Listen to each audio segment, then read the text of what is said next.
The people of Holland are slowly recovering from 5 years of suffering at the hands of their German oppressors. Their progress is slow, but the Dutch, as you know, are determined workers. To visitors, the many canals are just picturesque landmarks like the familiar windmills, but to the Dutch they offer cheap transportation in addition to beauty. You will agree that colorful Volendam is like an animated old Dutch painting.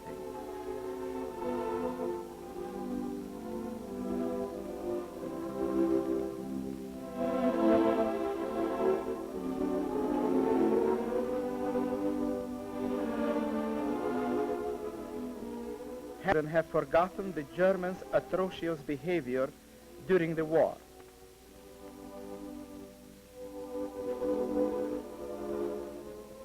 Hundreds of thousands of bicycles circulate throughout the Netherlands. A street in a fisherman's village. Gossiping is a popular pastime everywhere.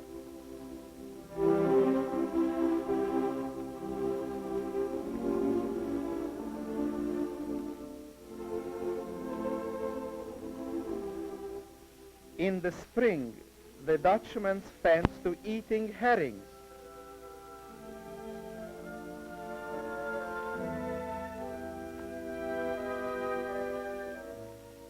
The poorest of the Dutch live in clean houses. Slums are unknown. When a Dutchman has a little spare time, he paints his house.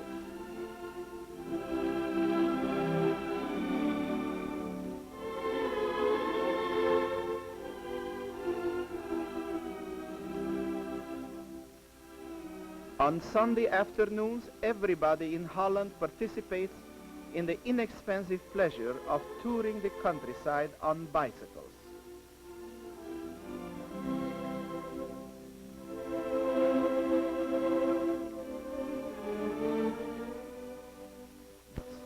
Are an important part of their national economy.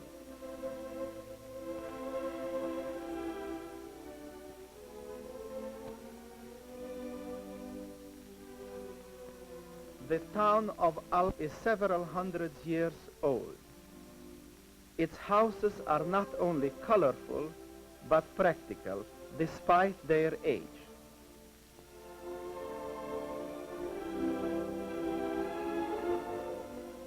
Mirrors outside the window enables you to see from inside the room who is ringing the bell or walking down the street.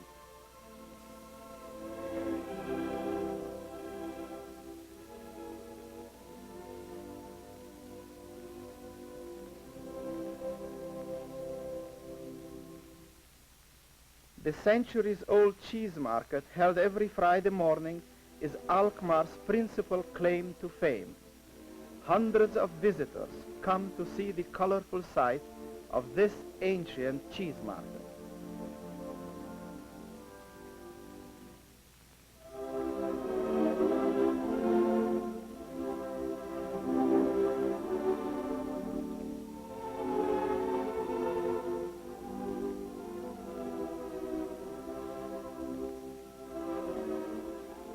The Dutch are just as proud of their national colors of red, white, and blue as they are of the orange flag of the Netherlands royal family.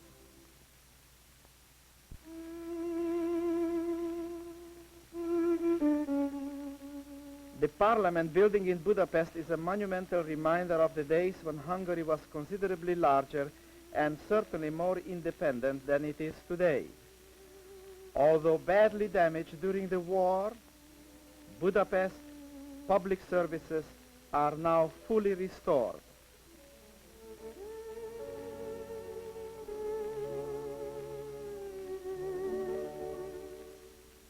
At the more crowded crossings, modern traffic lights have been installed.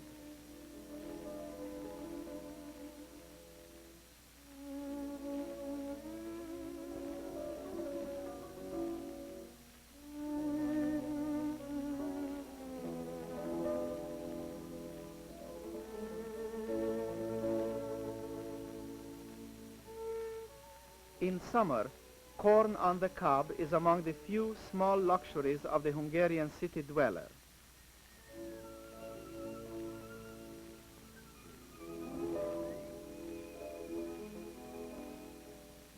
Since there are few automobiles in Hungary, electric gasoline pumps are unnecessary.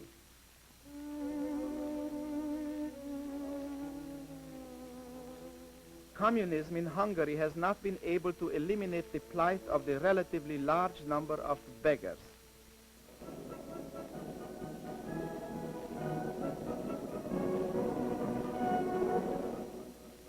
Communist-led trade unions are often called to demonstrate for this and against that.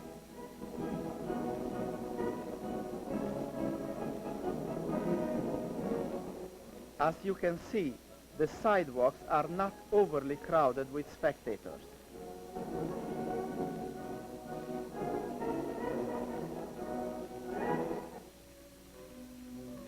This reconstructed swimming pool behind St. Gellert's Hotel indicates that the comrades are not exactly opposed to some of the nicer things in life.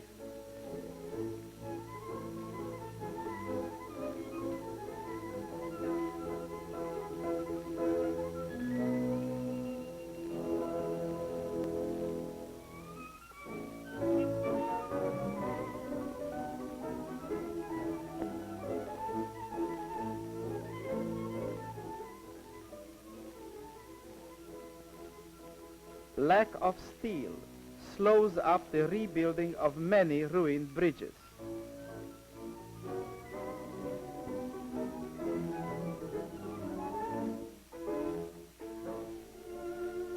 In spite of communist promises, the lot of the average Hungarian working man is still difficult. Here is the story in pictures of an average workman in Budapest. He usually lives far from his place of employment.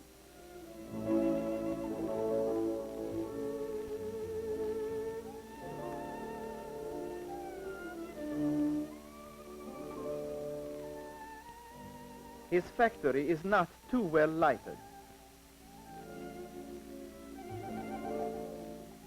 Our man earns about $60 per month for a 50-hour week. The warm noonday meal he gets at the factory for about 7 cents is one of the very few advantages he has. Leaving the factory, he reads up on the latest propaganda material.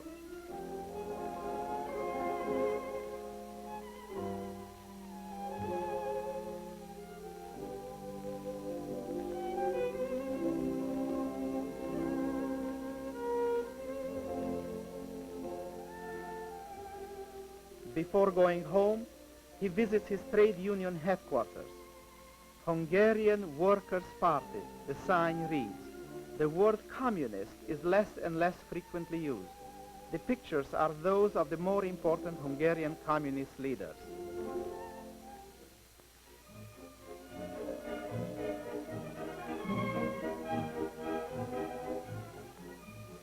Normally, the wife works too. On this day, she stayed home to do some cleaning.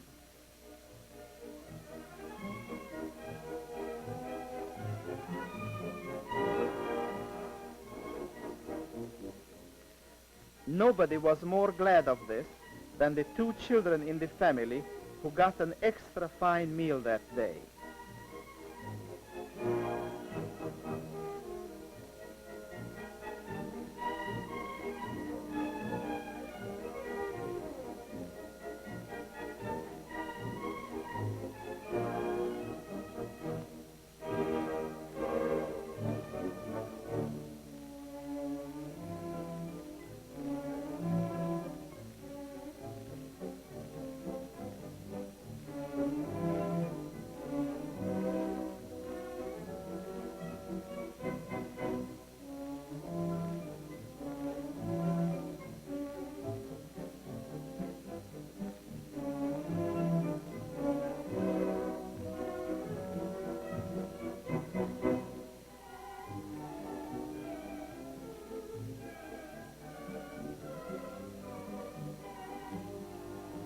The market is still the poor man's most popular grocery store.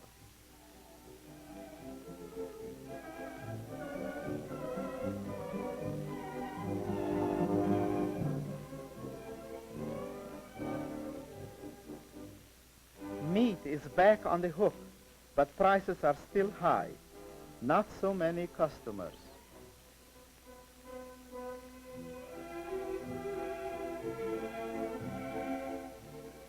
Paprika is one of the most common staples in the Hungarian diet.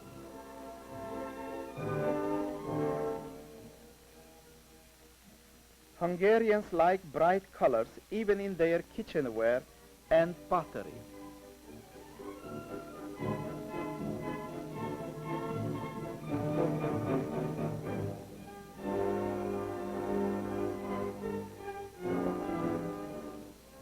Yard goods are still in great demand, but most people can afford only second-hand dresses and clothes.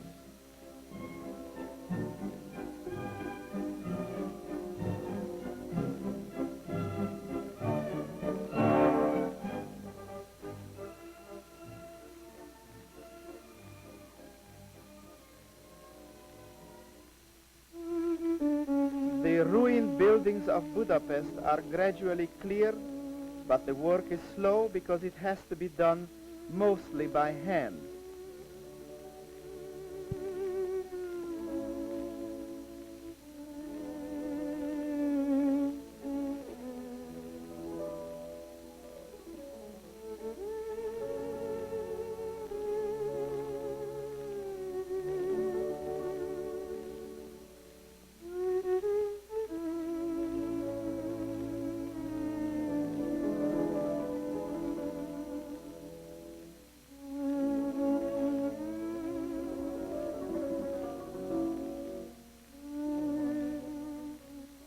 Even at heavy jobs, women and girls work side by side with the men.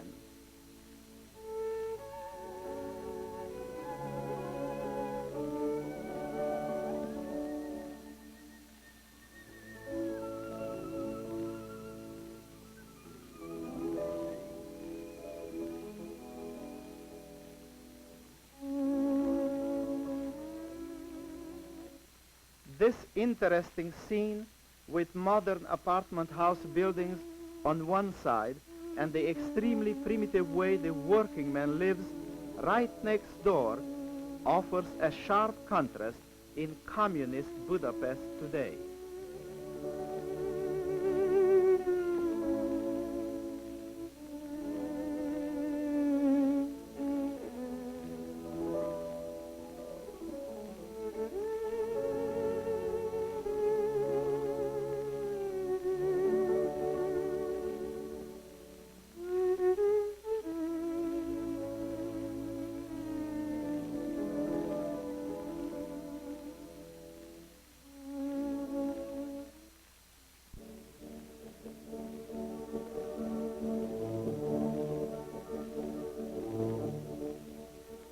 In the midst of beautiful scenery, the Czechoslovak peasants work hard for their living.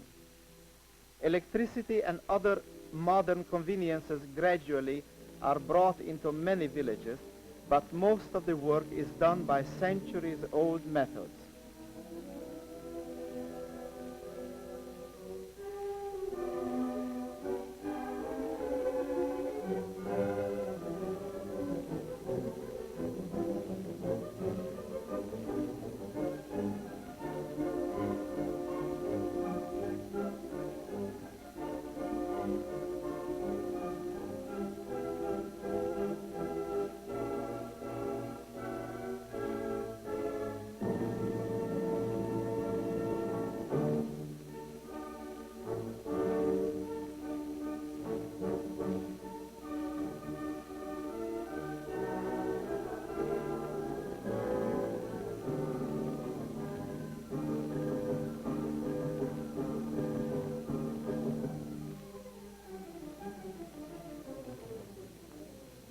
The town crier is an important member of most communities. He is the person who tells his fellow townsmen the latest edicts of the government.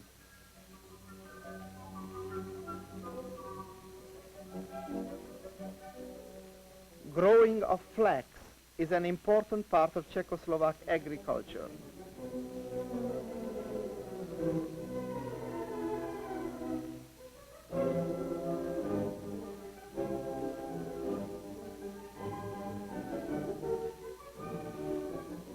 At harvest time, lack of machinery makes the old-fashioned scythe extremely useful.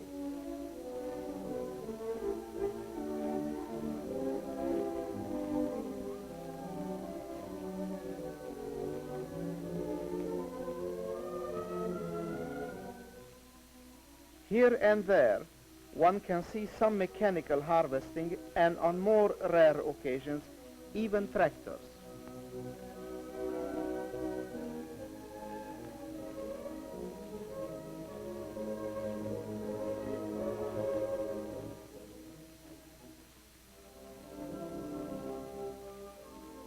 Reconstruction of ruined villages is slow because much of the work is still done by hand.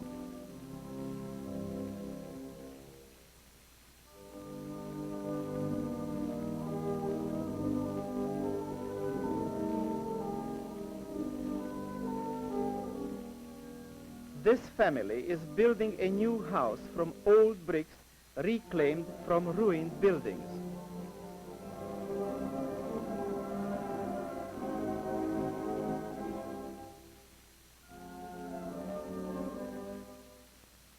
Every member of the family chips in with work, including the very small children.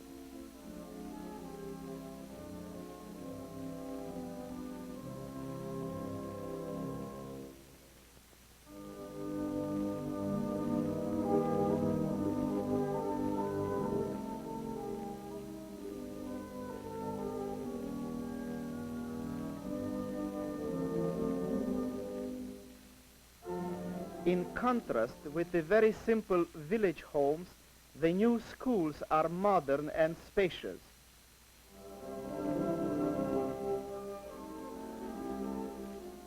Hiking tours are popular with young and old. They are pleasant, but more important, they are cheap.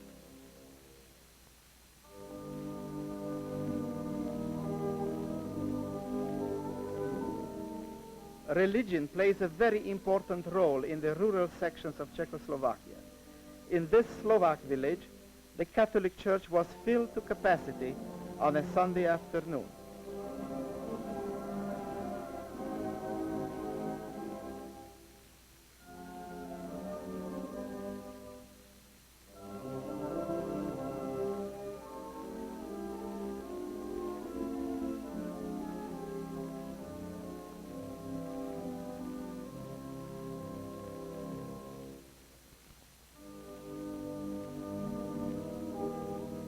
Cemeteries are well taken care of.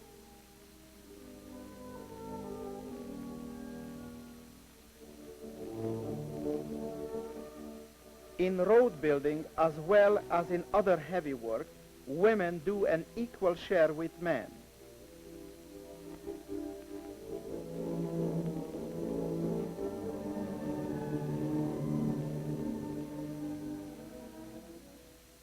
Since many bridges have been destroyed by the Germans, old-fashioned ferry boats are still used in crossing rivers.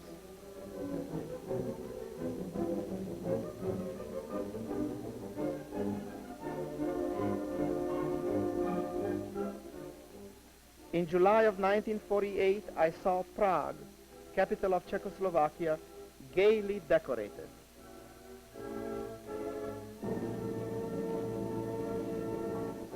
This was in honor of the Sokol sled, surely the greatest gymnastic festival of its kind in the world.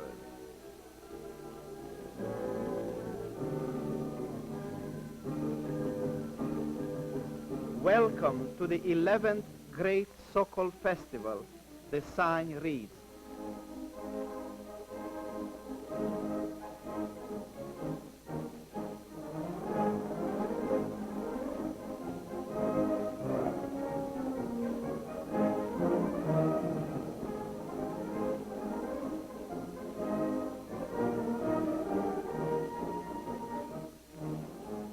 Here, 20,000 Czechoslovak gymnasts of all ages, men and women, are seen performing at one time, while 230,000 spectators looked on.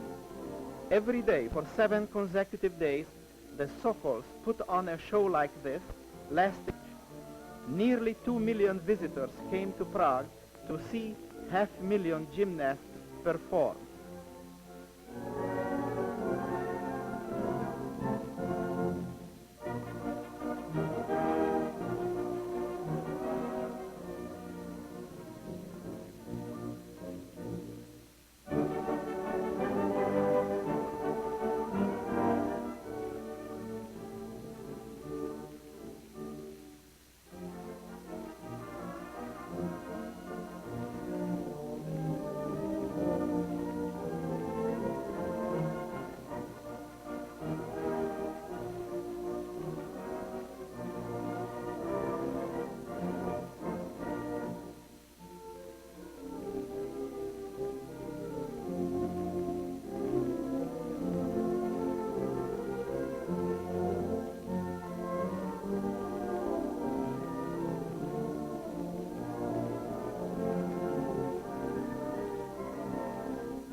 The Sokols were a powerful aid in building a democratic Czechoslovakia. Since the scene was photographed last summer, this great organization was taken over by communist-led trade union gymnastic groups.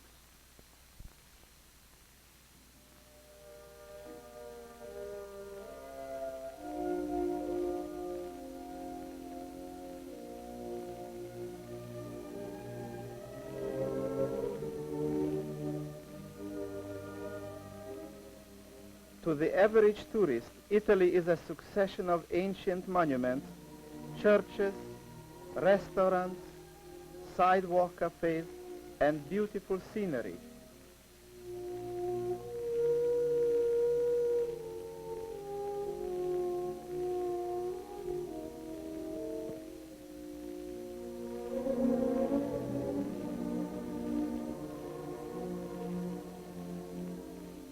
There is another Italy, however, seldom seen by the casual visitor.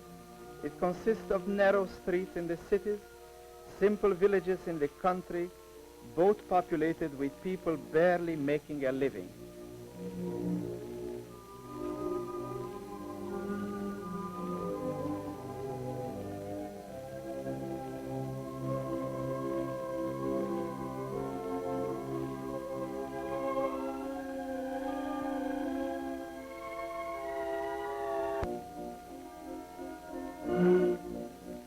Autos being relatively scarce, even scooters are sign of some prosperity. Unemployment in Italy is still high, and the young people are the worst sufferers. Where unemployment is great, communism finds ready listeners. The Italian communists staged a great parade in Rome this last summer to celebrate the recovery of Palmiro Togliatti, their leader, from a bullet wound. Comrades from all over the country came to Rome for the big show.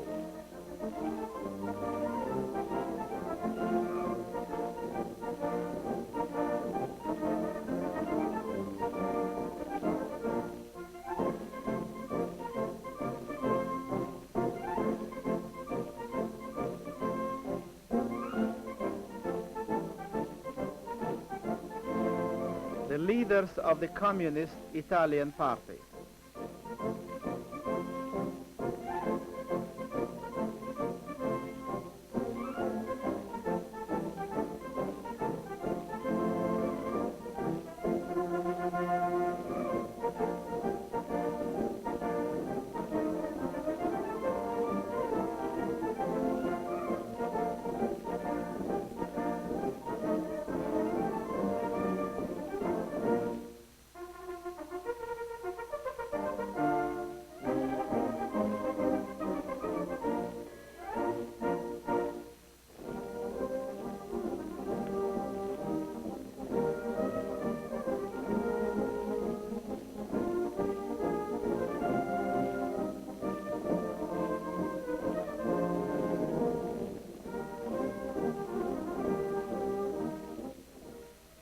Parades or no parade, one must eat.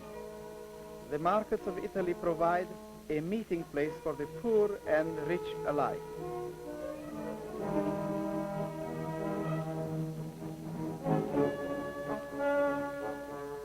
Mushrooms.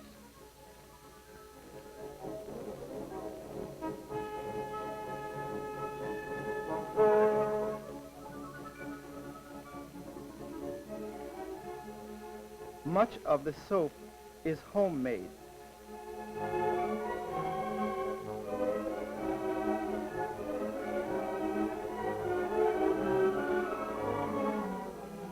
A simple and practical way of candling eggs.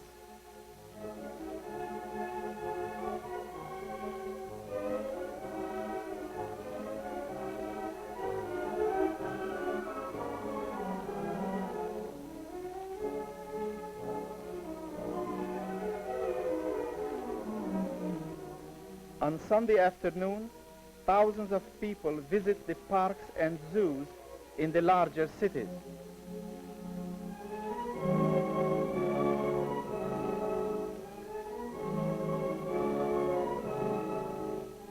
For other recreation, the Italians love to go either to a soccer football game or a bicycle race.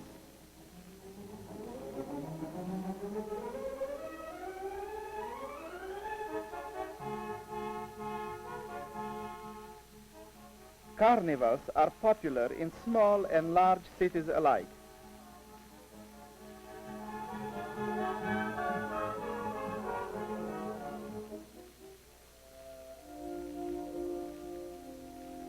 Most Italian farmers still have to rely on oxen and horses for motive power to cultivate the difficult ground of hilly Italy. It is a common sight to see oxen pulling a plow next to a modern autoroad.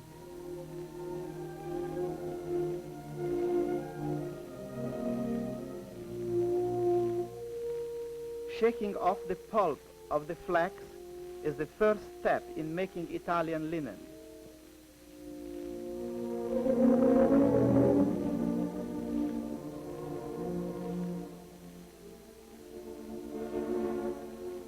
In picturesque Palestrina, local craftsmen are known for their skill in making carts, wagon wheels, and other farm implements.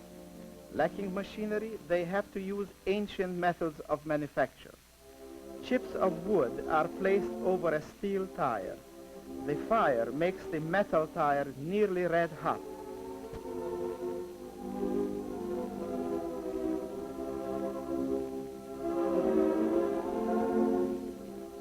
Then, the steel tire is placed on a wooden wheel.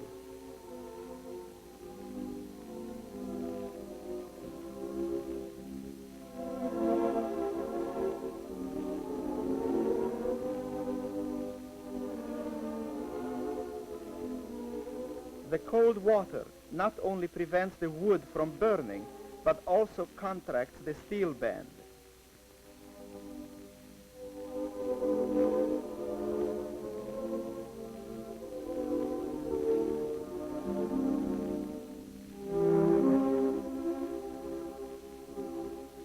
In Palestrina, the art of working with copper is passed down from generation to generation.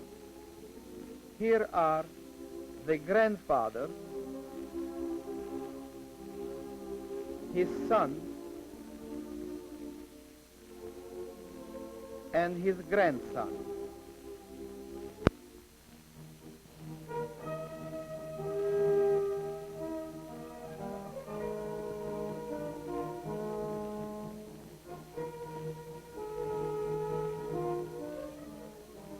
From time immemorial, Italy has been the home of winemaking.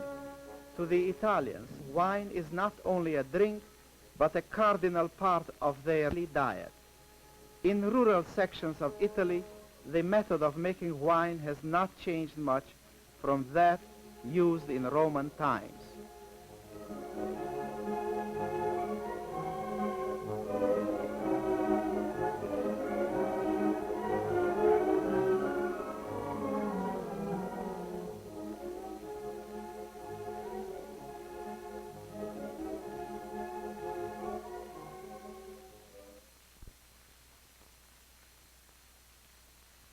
On this pedestal in Frankfurt once stood the statue of Bismarck, the man who united the German kingdoms into one great empire. The statue is now gone, a symbolic expression of the mutilated state in which Germany is today. The famous autobahns built by Hitler come now very handy to the American troops.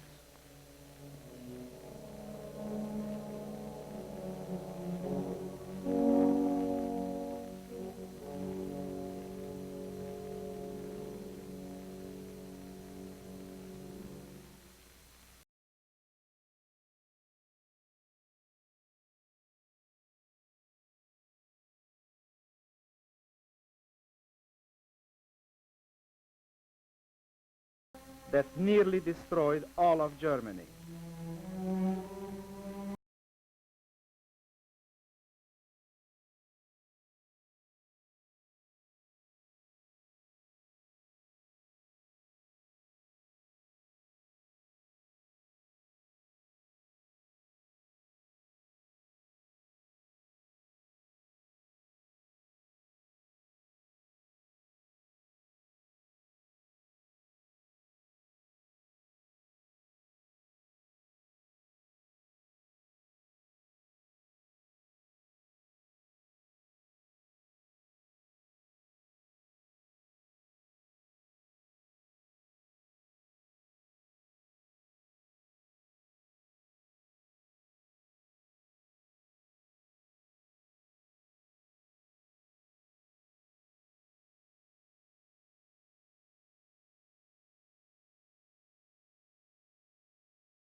West.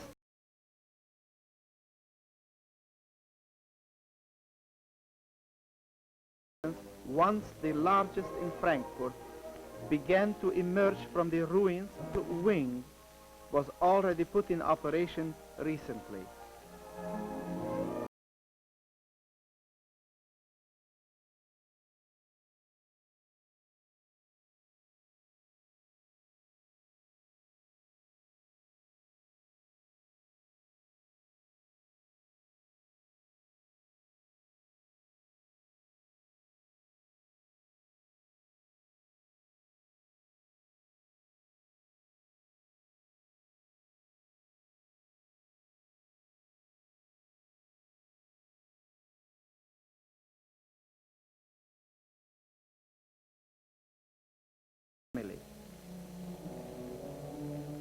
The barrels look good, but the beer inside is not.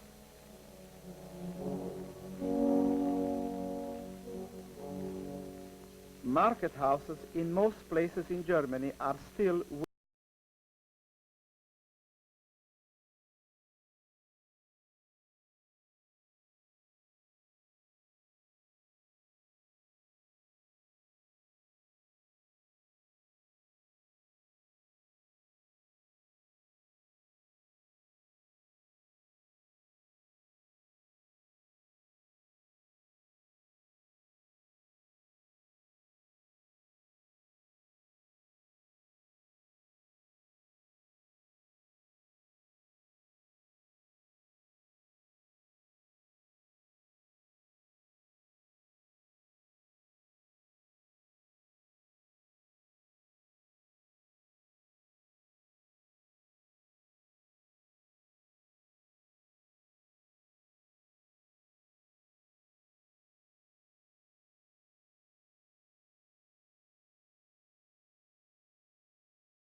Only American soldiers, civilians, and their dependents may buy in the United States-operated PX stores, where all sorts of American goods can be bought at moderate prices.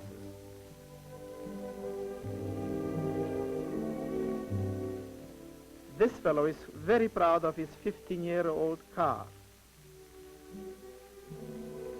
The reappearance of shops serving potato waffles is one of the sure signs of recovery in Germany. 60 pfennig for 3 waffles means 20 cents. The pretzels came back too. Too bad the beer is not so good.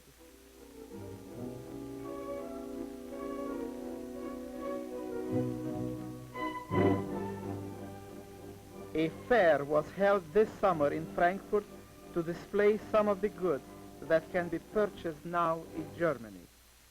The fair lasted 5 days and was attended by 250,000 people.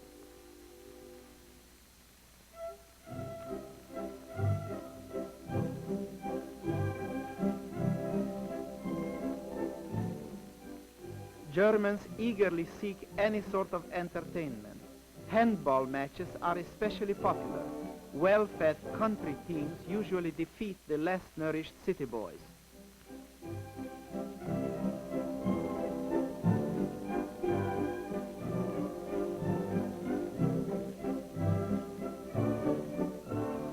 Even ice cream is gradually coming back.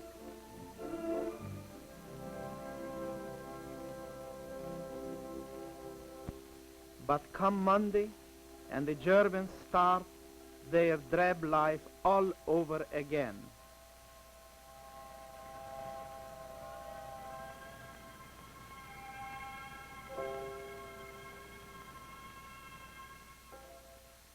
Their bombed out houses and partly destroyed churches and other great architectural monuments are a constant reminder to all Germans of Hitler's folly.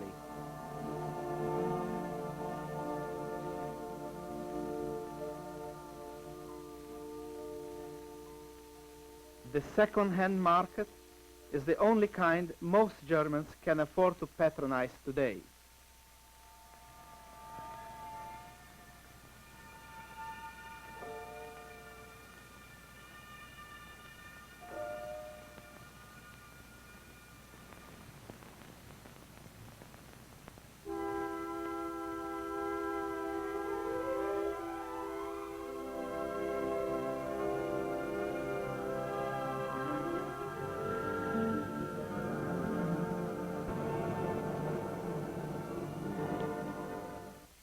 The thousands of German soldiers who earn their living by begging symbolize better than anything else the downfall of Germany.